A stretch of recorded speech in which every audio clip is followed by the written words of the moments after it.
Okay, మరి క్రితం వీడియోలో మనం ఏం డిస్కషన్ చేసుకున్నాం? అసలు న్యూమరాలజీ మన ఇండియా వారిదేనని, ఇది మన భారతీయులదని మనం డిస్కషన్ చేసుకున్నాం. లాస్ట్లో మనం ఏం చెప్పుకున్నాం? అయినప్పటికీ చాలామంది ఎందుకని ఈ యొక్క న్యూమరాలజీలో ఉపయోగించేది ఇంగ్లీష్ లెటర్లే కదా, అలాంటప్పుడు ఇది భారతీయులది ఎలా అవుతుంది, మరి ఇంగ్లీష్ వారిదే అవ్వాలి కదా అనే డౌట్స్ని ఇంకా వెలిబుచ్చుతూనే వచ్చారు. దానికి చిన్న కన్క్లూజన్ ఇస్తాను. మనకి నక్షత్రాలు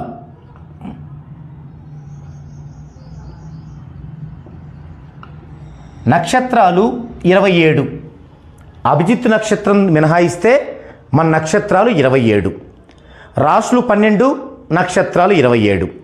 అయితే ఎందుకు మనం ఇక్కడ నక్షత్ర ప్రస్తావనతో ఈ టాపిక్ని డిస్కషన్ చేస్తున్నాము అంటే, మీకు నేను మొదటే చెప్పాను, ఉన్నది ఒకే శాస్త్రం, అది ఆస్ట్రాలజీ. ఆ తర్వాత కృష్ణమూర్తి గారు దాన్ని ఎక్స్టెన్షన్ చేసినప్పటికీ కూడా చాలా విమర్శలు వచ్చాయి. ఏమొచ్చాయి? ఈరోజు కృష్ణమూర్తి గారు వచ్చి దీన్ని ఎక్స్టెన్షన్ చేశారు, రేపు ఇంకొక XYZ వచ్చి చేస్తారు. అంటే మన సాంప్రదాయ సిద్ధమైనటువంటి ఆస్ట్రాలజీని ఎవరికి వారు ఎక్స్టెన్షన్ చేస్తే మనం దాన్ని ఫాలో అవ్వాల్సిన అవసరం ఉందా అనే విమర్శలు వచ్చాయి. అయితే దానికి కూడా కేపీ ఆస్ట్రాలజీ సరైన సమాధానం చెప్పింది. ఎలా అంటే, కృష్ణమూర్తి గారు దేనిని బేస్ చేసుకొని ఎక్స్టెన్షన్ చేశారు అంటే, అసలు ఆస్ట్రాలజీ మొత్తం కూడా బేస్ అయింది ఒకే ఫార్ములా. అదేంటంటే వింశోత్తరి దశాక్రమము.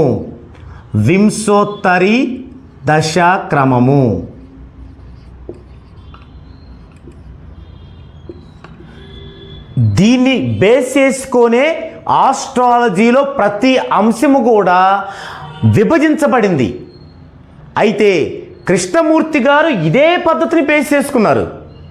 అంటే ఆయన ఏం చేశారు, నెక్స్ట్ వీడియోలో మాట్లాడుకుంటాం మనం ఏం చేశారనేది. అది ఎలా చేశారంటే, ఆయన ఇష్టం వచ్చినట్టు చేయలేదు. ఏ ఆస్ట్రాలజీ అయితే ఏ పాయింట్ మీదనే బేస్ అయ్యిందో వింశోత్తరి దశాక్రమము, అదే పాయింట్ని బేస్ చేసుకొని మాత్రమే మన కృష్ణమూర్తి గారు తన యొక్క ప్రతి విభజనని, ప్రతి ఎక్స్టెన్షన్ని చేశారు. అదేంటనేది మనం ఇంకా పూర్తిగా వెళ్దామండి. అయితే ఇక్కడ మరి ఇది ఎందుకు అంటే, మనము కూడా ఏది డిస్కషన్ చేయాలన్నా, ఏ డౌట్ని క్లారిఫై చేసుకోవాలన్నా మనకి బేస్ అనేది ఆస్ట్రాలజీనే. కాబట్టి ఇక్కడ ఆస్ట్రాలజీలో నక్షత్రాలు 27. మరి న్యూమరాలజీని మనం అన్ని భాషల్లో చెప్పొచ్చు, నో డౌట్ దానిలో. అయితే ఏది ప్రామాణికంగా మొదటగా తీసుకోవాలి అన్నప్పుడు విజ్ఞులందరూ కూడా ఎన్నో పాయింట్లు ఆలోచించి పరిశీలించి వారు తెలుసుకున్నది ఏంటంటే, మనకి అన్ని భాషల్లో కల్లా ఇంగ్లీషు, తమిళం ఈ రెండు మాత్రమే ఈ 27 నక్షత్రాలకి దగ్గరగా ఉన్న ఈ లెటర్స్. ఇంగ్లీష్ లెటర్స్ 26 కానీ, అలాగే తమిళ్ లెటర్స్ కానీ వీటికి దగ్గరగా ఉంది ఈ సంఖ్యకి. మన తెలుగులో 56 అక్షరాలు. సో దీనికి దగ్గరగా ఉన్నది ఈ రెండే, ఇదొక పాయింట్. అయితే మరి తమిళ్ ఎందుకు తీసుకోలేదు? తమిళ్లో కొన్ని పదాలకి డ్యూయల్ మీనింగ్ ఉంది. సో అందుకు దీన్ని అవాయిడ్ చేశారు. మరి ఇంగ్లీష్నే తీసుకోవడానికి దాని యొక్క అక్షరాల సంఖ్య 26 అనేది ఒక పాయింట్. రెండో పాయింట్ ఏంటంటే, ప్రపంచ దేశాల్లో ఎక్కువ మంది వాడేటువంటి భాషల్లో ఇది ఒకటి, ఇంగ్లీషు. ఈ రెండు కారణాల రీత్యా మాత్రమే ఇంగ్లీష్ని తీసుకొని దానిలోనే న్యూమరాలజీ యొక్క ఫలితాలని పొందడం జరిగింది. అంతేకాని మిగతా భాషల్లో న్యూమరాలజీ చెప్పకూడదని కాదు. తెలుగులో కూడా ఉంది, తమిళ్లో ఉంది, ప్రతి భాషలో ఉంది. కానీ ఆ భాషల్లో కొన్ని లోపాలు ఎదురవుతాయి. అందుకు మాత్రమే మనం ఇంగ్లీషు భాషను నేపథ్యంగా తీసుకున్నాము తప్పిస్తే ఇంగ్లీష్ వాళ్ళదని కాదు. క్లారిటీ కదా. ఇది ఈ విధంగా మంది ఖచ్చితంగా మన కపిల మహర్షి కనిపెట్టిన మన భారతీయ శాస్త్రమే న్యూమరాలజీ, సంఖ్యా జ్యోతిష్ శాస్త్రము. ఓకే, నెక్స్ట్ మనం ప్రీవియస్ వీడియోలో ఎక్కడ ఆగాము?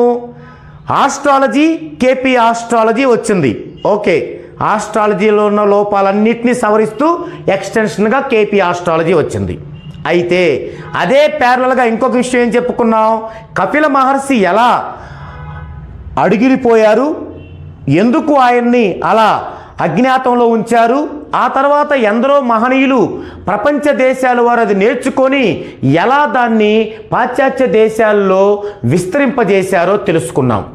మరి ఎక్కడ ఆగాం మనం ప్రీవియస్ వీడియోలో? పురోహితుల దగ్గర ఆగాం. పురోహితులు ఏమిటి? పురోహితుల్లో సామర్థ్యము తగ్గినదా? లేదు. బ్రాహ్మణ్స్లో సామర్థ్యము తగ్గటము కాదు, కొన్ని మార్పులు చోటు చేసుకున్నాయి. అవేంటంటే మనలాగానే, మనందరిలాగానే బ్రాహ్మణ్స్కు కూడా వారి వారి కుటుంబాలు వ్యాప్తి చెందుతూ వచ్చాయి. మనలాగానే అంటే ఇక్కడ మన అంటే బ్రాహ్మణేతరులు, బ్రాహ్మణ్స్, బ్రాహ్మణేతరుల్లో ఎక్కువ మంది నాన్ వెజ్ తింటారు. అయితే కాలక్రమంలో బ్రాహ్మణ్స్ కుటుంబాల్లో మనలాగే బయట ప్రదేశాలకు వెళ్ళి వారి వారి పిల్లలు చదువుకోవడం, తద్వారా మనలాంటి కొన్ని దురలవాట్లు వారిలో కూడా సహజంగా రావడం, అలాగే వారి యొక్క కుటుంబాన్ని వృద్ధి చేసుకునే పరిస్థితుల్లో వారు కొన్ని పద్ధతులు అవలంబించటం. ఉదాహరణకి ఒకటి చెబుతాను, అదేమిటంటే యాగాలు చేయడం గురించి మనం మాట్లాడుకుంటే ఇప్పటికి పురోహితుల్లో, బ్రాహ్మణ్స్లో ఏ మార్పు జరిగిందో మనకు తెలుస్తుంది. యాగము ఎప్పుడు చేసేవారు అనేది ఒక్కసారి మనం కూలంకషంగా పరిశీలిద్దామండి. పూర్వకాలములో మానవ పరిణితి చెందే మొదటి రోజులలో యాగము ఎందుకు అవసరమైంది అంటే పెద్ద పెద్ద ఊర్లు ఉండేవి కాదు. అక్కడ విశాలమైనటువంటి ఖాళీ భూభాగం ఉండి అక్కడక్కడ మాత్రమే సమూహాలుగా మనుషులు ఉండేవారు. అయితే ఇప్పుడు మనకి ఈ మధ్యకాలంలో వచ్చిన కరోనా లాంటి వైరస్ లాగా అప్పటి కూడా ఏవో ఒక వైరస్లు వస్తూనే ఉన్నాయి. ఎందుకు? ఒక విశాలమైన అంతరిక్షంలో మనము ఒక భూగ్రహం పైన ఉన్నాం. ఈ అంతరిక్షంలో ఎన్నో విస్ఫోటనాలు జరుగుతున్నాయి. సైంటిఫిక్గా అవన్నిటి ప్రభావం మన పైన ఉంటుంది. కాబట్టి కొన్ని మంచివి జరుగుతాయి, కొన్ని చెడువి జరుగుతాయి. వాటిల్లో ఈ మధ్యకాలంలో మనం వింటున్నాం ఉల్కాపాతాలు వస్తున్నాయి, లేదా గ్రహశకలాలు వస్తున్నాయి. 2030లో ఒక పెద్ద గ్రహశకలం వచ్చి భూమిని ఢీకొట్టబోతుంది. ఇవన్నీ మనం పరిశీలిస్తున్నాం. ఇలాగే మనకి వైరస్లు కూడా రావటం పరిపాటి. అది ఇప్పుడు కాదు. ఆ వైరస్లు రావటం అనేది ఇప్పుడు విషయం కాదు. అవి ఎప్పటి నుంచో వస్తున్నాయి. ఈ కరోనా మొదటిది కాదు. అయితే ఇదివరకు వచ్చిన వైరస్ల్లో కొన్ని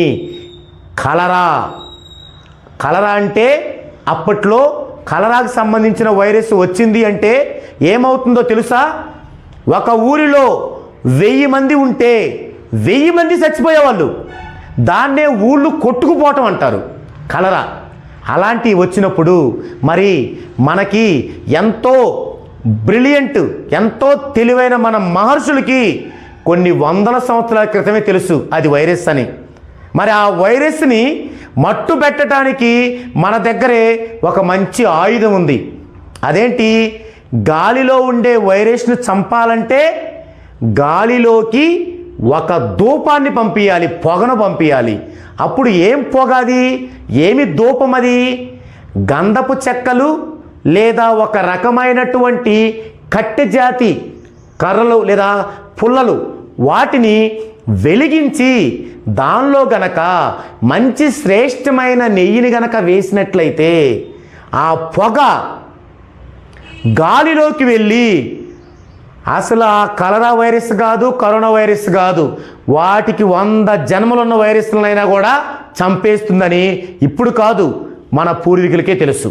అందుకని అలా కలరా వచ్చి కొన్ని ఊళ్ళు జనం చనిపోయినప్పుడు, చనిపోయే సందర్భాల్లో వాళ్ళు వాళ్ళ సూక్ష్మ దృష్టితో దాన్ని గమనించి ఏం చేశారు? మరి ఇలా చేయాలి. ఇలా చేయాలంటే మరి అప్పుడు అసలు వృత్తి ఏంటప్పుడు ఉన్నది? వేటాడి ఆహారం సంపాదించుకునే వృత్తి. ఆ జంతువుల్ని అట్లా కొంచెం ముందుకొచ్చి చిన్న చిన్న పొలాలు వేసుకొని కొంచెం ఆకుకూరలు కూరగాయలు పండించుకుంటూ అప్పుడప్పుడే అభివృద్ధి చెందుతున్నాం. మరి ఆ టైంలో వారికి గంధపు చెక్కలో లేకపోతే మంచి కట్టెజాతి పుల్లలో లేదంటే నెయ్యో ఎక్కడి నుంచి వస్తుంది? ఆ టైములో చాలా సూక్ష్మ దృష్టితో మానవ కళ్యాణం కోసం ఆలోచించిన మన మహర్షులు అక్కడక్కడ వారిలో కొద్దిగా ధనము ఉన్నటువంటి జమీందారి లాంటి వాళ్ళు అప్పుడప్పుడే రావటం మొదలయ్యారు. కొద్దిగా ఆస్తిపాస్తులు ఉన్న వాళ్ళు వాళ్ళ దగ్గరికి వెళ్ళి, అయ్యా మీరు గనక ఒక యాగం చేసినట్లయితే దేవుడికి, ఆ యాగ ఫలితంగా మీ దగ్గర ఉన్న ఆస్తులు రెట్టింపు అవుతాయి అని లౌక్యంగా మానవ కళ్యాణం కోసం చెప్పారు. చెప్పినప్పుడు వారు ఆ యాగాలు చేశారు. డబ్బులు ఖర్చు పెట్టి ఆ యొక్క గంధపు చెక్కలు లేదా ఆ నెయ్యి అవన్నీ యాగం చేశారు. ఆ పొగొచ్చింది, ఆ వైరస్ చనిపోయింది, మానవాళి మొత్తం రక్షించబడింది. మరి వాళ్ళు చెప్పింది మరలా అబద్ధం అవ్వలేదు, వాళ్ళ డబ్బు రెట్టింపైంది. అంటే వాస్తవంగా వాళ్ళు ఖర్చు పెట్టపోయినా డబ్బు రెట్టింపైంది. మనందరం తెలుసు డబ్బు దాన్ని అదే సంపాదించిద్ది. అయినా వారు ఎందుకు లౌక్యంగా చెప్పారు? అది అబద్ధం కింద లెక్క కాదు, లౌక్యం, మానవాల్ని సంరక్షించడానికి.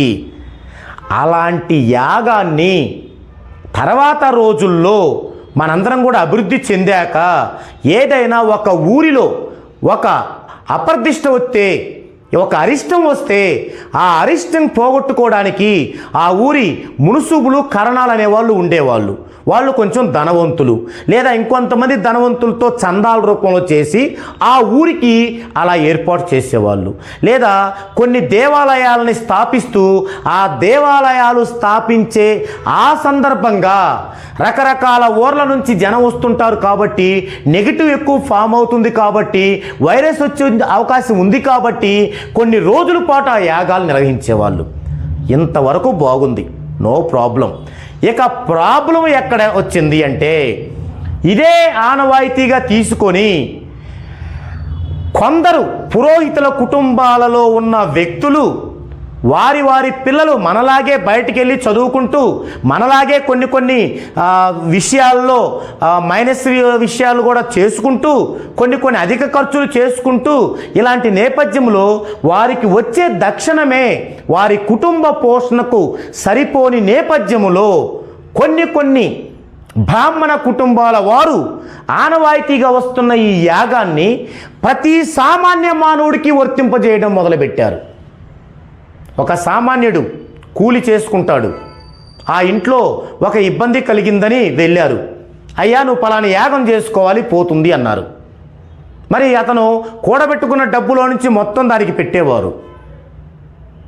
ఎప్పుడైనా యాగం అనేది సర్వమానవాళికి, ఒక వ్యక్తికి కాదు అనే విషయం వారికి తెలిసి కూడా అలాంటి చేయటం మొదలుపెట్టిన దగ్గర నుంచి ఇక మనుషులలో అపనమ్మకం మొదలైంది. నేను యాగం చేశాను, ఇన్ని డబ్బులు ఖర్చు పెట్టాను, నేను పూజలు చేశాను, ఇన్ని వేలు ఖర్చు పెట్టాను, మరి నాకేం జరగలేదే? జరగదు. ఇక్కడ నేను పూజల గురించి తప్పుగా మాట్లాడటం లేదు. పూజలు చేసుకోవాలి. ఎందుకు? అది మన సాంప్రదాయము, మన నమ్మకము. పూజలు, దేవాలయాలకు వెళ్ళడాలు, చర్చిలకు వెళ్ళడాలు, మసీదులకు వెళ్ళడాలు అవి మన సాంప్రదాయాలు, మన నమ్మకాలు, నిజాలు కాదు. పాటిద్దాం. అయితే మన మానవాళి ఒక సక్రమమైన మార్గములో నడవడానికి, మన పిల్లలు మంచి జీవన విధానంలో ఉండటానికి ఉపయోగమే. ఎవరు?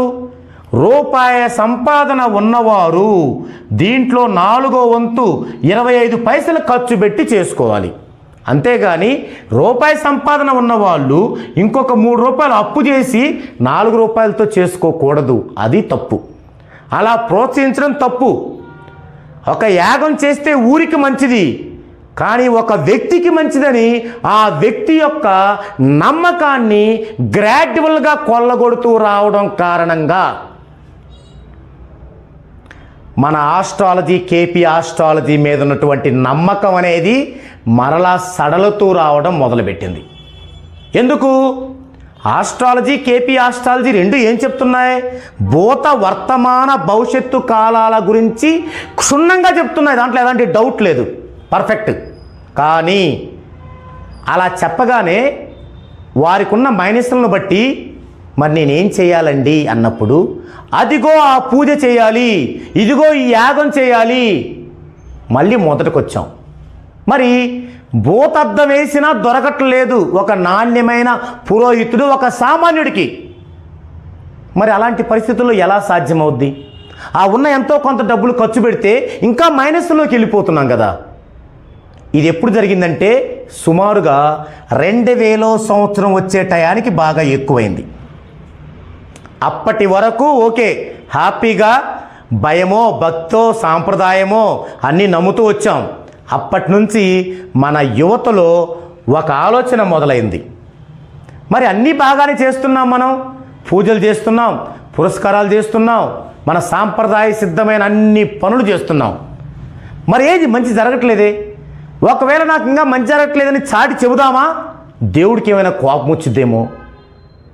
కరెక్ట్గా ఇలాంటి టైములోనే కొందరు న్యూమరాలజిస్టులు బయటకు వచ్చారు. అంతవరకు బాగానే ఉంది. ఇక వారేం చేశారు? బయటకు వచ్చి న్యూమరాలజీని నేర్చుకొని 10 మందికి పంచితే సూపర్గా ఉంటుంది.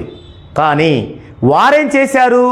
వారికి దొరికిన అరాకొర ఆ సమాచారంతో ఇదే న్యూమరాలజీ, నేనే న్యూమరాలజిస్ట్ని అంటూ ఇక మన మీద పడసాగారు 2000 సంవత్సరం నుంచి. అప్పుడేమైంది? ఎప్పుడైతే యువత ఈ ఆలోచన వచ్చిందో ఆస్ట్రాలజీ, కేపీ ఆస్ట్రాలజీ దగ్గర నుంచి కాకుండా ఇంకా ఏదో కావాలని వారందరూ కూడా న్యూమరాలజీ వైపు పడ్డారు. మార్పు మంచిదే, కానీ అక్కడ జరిగిన మిస్టేక్ ఏంటంటే ఎవరైతే ఈ యొక్క సమాచారాన్ని పరిపూర్ణంగా అందించాలో వారు దాన్ని పరిపూర్ణంగా నేర్చుకోకుండా అరాకొరా నేర్చుకొని దాన్ని మళ్ళీ జనంలోకి తీసుకెళ్ళడం వల్ల ఆ యొక్క పరిపూర్ణమైనటువంటి ఆ న్యూమరాలజీ ఫలం పొందలేకపోయారు. నాకు బాగా గుర్తుంది, 2000 సంవత్సరంలో కొందరు న్యూమరాలజిస్టులు మరీ చాలా సిల్లీగా ఎవరేం మాట్లాడినా ఎవరేం అడిగినా అది చెప్పరు. ఇప్పుడు మీరు అడిగే డౌట్కి నేను సమాధానం చెప్తున్నాను. ఇలా చెప్పేవారు కాదు 2000 సంవత్సరం. నాకు బాగా గుర్తు, అప్పటికి ఇంకా నేను న్యూమరాలజీ నేర్చుకోలేదు. ఏం చెప్పేవారంటే అప్పుడప్పుడే కొంచెం టీవీల్లో ఆ మీటింగ్లు అవి వస్తున్నాయి.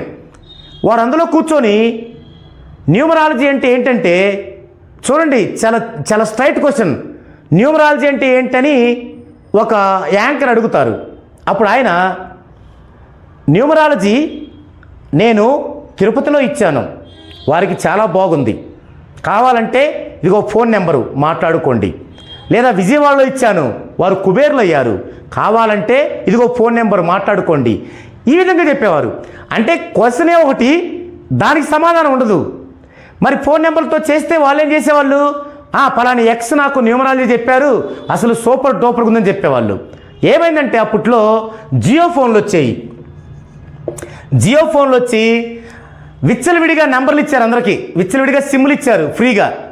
అవన్నీ 10-20 తీసుకుని వీళ్ళ దగ్గర పెట్టుకొని ఇవే వేరే నెంబర్లాగా వీళ్ళ మనుషులతోనే మాట్లాడిచ్చారు. అది తెలుసుకోవడానికి దాదాపుగా ఒక 7-8 సంవత్సరాలు పట్టింది మనకి. 7-8 సంవత్సరాల్లో వాళ్ళ బండారం బయటపడింది. ఈలోపే కొంతమంది వాళ్ళకి గుడులు కట్టించారు, వారికి విగ్రహాలు కట్టించారు, అది వేరే విషయం అనుకోండి. కానీ ఇక్కడ వాళ్ళ బండారం బయటపడింది, అది తప్పని తేలిపోయింది. ఇక వాళ్ళని ఆసరా తీసుకొని ఇంకొంతమంది వచ్చారు. ఇంకొంతమంది అయితే ఏకంగా ఇంగ్లీషు తమిళ్లో ఉన్నటువంటి యొక్క బుక్స్ అన్నీ కూడా తెలుగులోకి అనువదించారు. అది కూడా సరిగా చేతవలేదు. ఈ వచ్చే న్యూమరాలజిస్టులు అందరూ వాటినే చదివి చెప్పేవాళ్ళు. ఇలాంటి నేపథ్యంలో 2003లో నేను న్యూమరాలజీ నేర్చుకోవడం జరిగింది.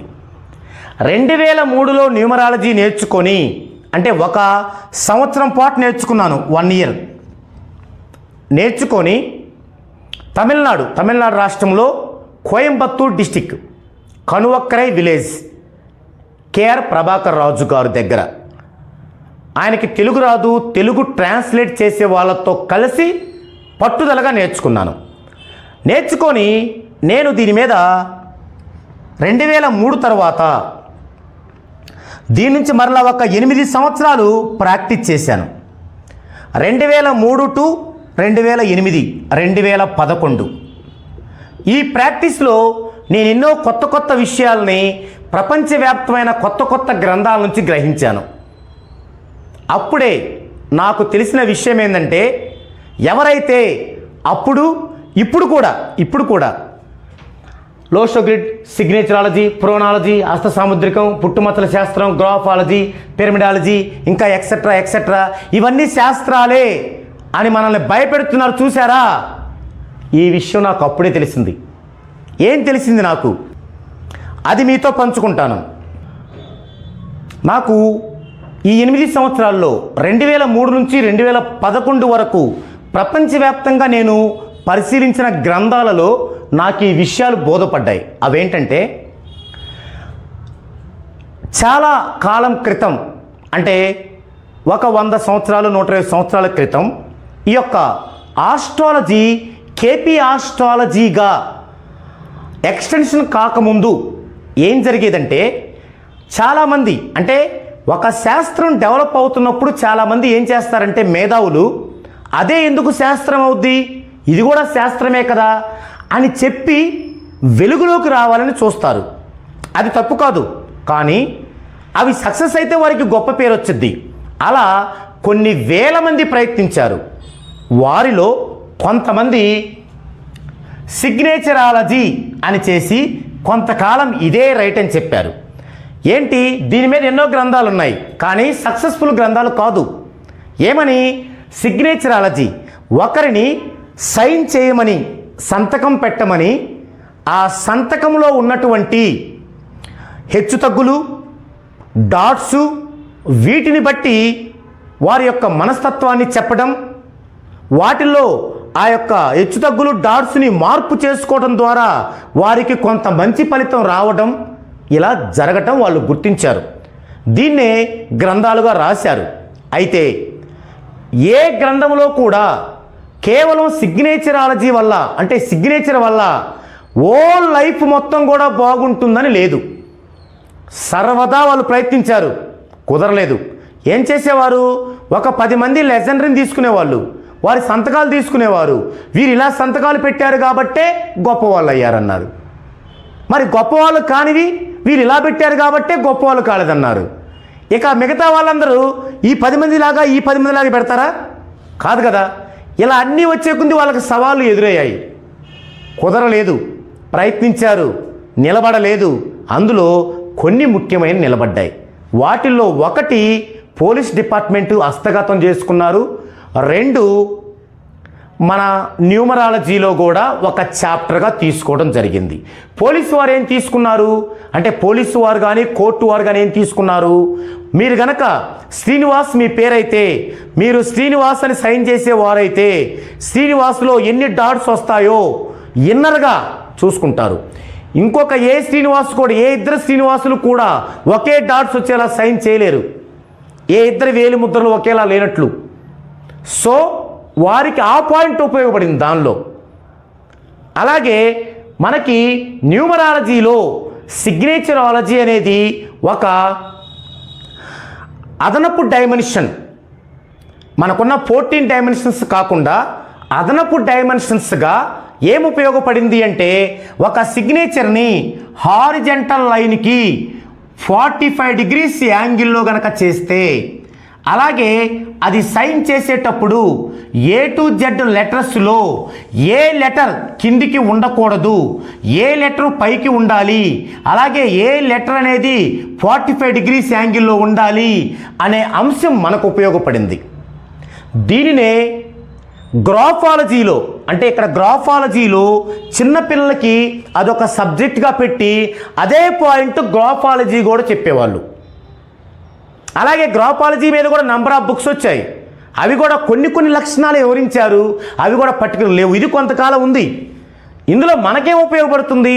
14 డైమెన్షన్స్ కాకుండా అదనపు డైమెన్షన్స్లో గ్రాఫాలజీలో ఒక నేమ్లో మొదటి లెటరు లాస్ట్ లెటరు వీటి యొక్క చాల్డియన్ మెథడ్స్లో ఇక్కడున్న వాల్యూ కంటే ఇక్కడున్న వాల్యూ ఎక్కువగా ఉండాలి అనేది మనకు ఉపయోగపడుతుంది. అంటే వారు శాస్త్రముగా ఉపయోగించి చెప్పుకొని ఫెయిల్ అయిన దాంట్లో నుంచి మనకి ఏం కావాలో మనం తీసుకున్నాం కాబట్టి అది ఒక చాప్టర్ అయింది మనకి. అలాగే ఇప్పుడు పుట్టుమచ్చల శాస్త్రం, కొంతమందికి కుడి చేతి మీద పుట్టుమచ్చ ఉంటే ఇదవుద్ది, కొంతమందికి మోచేతి మీద పుట్టుమచ్చ ఉంటే ఇదవుద్ది. ఇలా కొంతకాలం కొనసాగింది. అయితే మోచేతి కింద పుట్టుమచ్చ ఉన్న వారికి ఏదైతే చెప్పారో అదే కాకుండా ఇంకా ఎక్కువ అవడం మొదలుపెట్టాయి, ఒక్కోసారి అవ్వలేదు. సో అది ఫెయిల్ అయింది. అలా ఎన్ని ఫెయిల్ అయినవే. అలాగే హస్త సాముద్రికం, మనకి చేతి గీతలు కొంతకాలానికి అవి కొంచెం మారుతూ ఉంటాయి. మరి చేతి గీతలను బట్టి నీ ఆయుష్కి ఇక్కడే ఉంది, నువ్వు చస్తావంటే ఇంకా కొంతకాలానికి అది పొడిగిద్ది. ఇలాంటి లోపాలు ఉండటం కారణంగా ఇవి శాస్త్రాలుగా పరిణితి చెందించాలని ప్రయత్నించారు అంతే. ఇప్పుడు ఎందుకు ఈ సమస్య మనకు వస్తుందంటే, ఇప్పుడు ఎవరైతే ఉన్న కుహునా న్యూమరాలజిస్టులు కాకుండా నేనే న్యూమరాలజిస్టు చెప్పుకునే వాళ్ళు, వారి దగ్గర సబ్జెక్ట్ లేనప్పుడల్లా వీటిని తీసుకొస్తారు. ఇదిగో నేను పిరమిడాలజీ ప్రకారం చెప్తున్నాను, నేను సిగ్నేచరాలజీ ప్రకారం చెప్తున్నాను, లేకపోతే నేను ఈ మొత్తం కాకుండా ఒక కొత్త పద్ధతి కనిపెట్టాను, ఈ సిస్టమ్ కనిపెట్టాను. మనం ఎవరమండి కనిపెడటానికి? మనం నిమిత్త మాత్రులం. మహాసముద్రం అనే ఒక సబ్జెక్టులో ఒక బిందువు. మనం నిరంతర విద్యార్థిలాగా నేర్చుకుంటూనే ఉండాలి, ఇక్కడికి ఎక్కించుకోకూడదు తలపైకి. సో ఇలా భయభ్రాంతులకు గురి చేస్తున్నారు. అలాగే పిరమిడాలజీ, ఒకనొక కాలంలో పుట్టిన తేదీలే లేవు. ఆ కాలంలో ఏం చేశారు? పిలిచే పేరు తీసుకున్నారు. ఇప్పుడు శ్రీను అనే ఒక పేరుంది, శ్రీను. దీని యొక్క నెంబరింగ్ చూసుకున్నారు.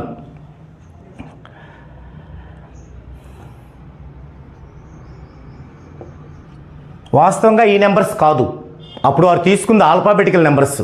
ఇప్పుడు మనం చాల్ది నెంబర్స్ తీసుకున్నాం, తర్వాత దాన్నే పిరమిడాలజీని అలా తీసుకున్నారు. ఇప్పుడు ఇది అయిపోయిన తర్వాత ఈ రెండు కూడి ఇక్కడ వేసుకుంటాం. 3 2 5, 2 1 3, 1 5 6, 5 6 11, 11లో మళ్ళీ 1 + 1 2, 5 3 8, 3 6 9, 6 2 8, 8 9 17 అంటే అంత 8 వస్తుంది. 9 8 17 8 వస్తుంది. 8 8 16 అంటే 7 వస్తుంది. ఇలా కనుక మనం గీసుకున్నట్లయితే దీనిలో ఇట్లా గీసుకుంటే ఇది ఒక పిరమిడ్ ఆకృతి వస్తుంది. కాబట్టి దీన్ని పిరమిడాలజీ అంటారు. ఏం తేల్చారు అప్పుడు? ఇక్కడ ఏదైతే వస్తుందో అదే ఇతని సంఖ్య అన్నారు, 7 ఇతని సంఖ్య అన్నారు. మరి పొరపాటున ఇప్పుడు శ్రీను అనే వ్యక్తి కనుక డెస్టినీ 2గా పుట్టాడనుకోండి, ఇది అప్డేటెడ్ వెర్షన్. మరి ఆ శ్రీనికి ఇది 7 వస్తుంది కదా, ఎలా 7 సంఖ్య అవుద్ది? అతను 2 సంఖ్య అవుతాడు కదా. పోనీ ఈయన 5వ తారీఖు పుట్టాడు అనుకోండి, 5 సంఖ్య అవుతాడు, కానీ శ్రీనికి వచ్చిన సంఖ్య అవ్వడు కదా. ఇలాంటి వాదనలకి నిలబడలేదు. కాబట్టి మనం ఈ నిలబడన అన్నిటినీ కూడా సబ్జెక్టు ఎక్కువగా లేని కొంతమంది మీ అందరినీ భయభ్రాంతులకి గురి చేయడానికి ఇదొక శాస్త్రమని, నేను దీని ప్రకారం చెప్తానని, నేను దీని ప్రకారం చెప్తానని మనలో ఉన్నటువంటి మన భక్తి సాంప్రదాయాలని వాళ్ళు క్యాష్ చేసుకోవడానికి తప్ప ఇవి వాస్తవంగా శాస్త్రాలు కాదు. శాస్త్రం అనేది ఆస్ట్రాలజీ, కేపీ ఆస్ట్రాలజీ, ఇంకా మనం ముందు చెప్పుకోబోయే న్యూమరాలజీ, ఈ 3 కలిపితేనే న్యూమరాలజీ. అది మనం ఇప్పుడు నెక్స్ట్ వీడియోలో డిస్కషన్ చేసుకుంటాం. కాబట్టి గుర్తుంచుకోండి, ఇవే కాదు, ఇలాంటివి 100 వచ్చినా 1000 వచ్చినా మొత్తము అవి చాప్టర్లే.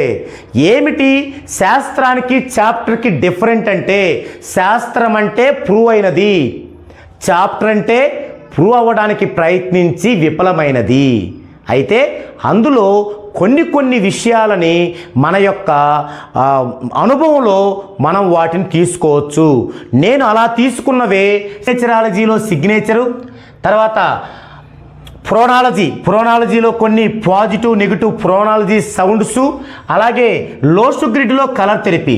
ఈ మధ్య ఇంకా కొత్త ఫ్యాషన్, లోసు గ్రిడ్ వచ్చి అసలు ఈ లైనే లేదంటారు, లేదా ఈ లైన్ ఉందంటారు, ఈ లైన్ ఇచ్చేసిద్ది అంటారు.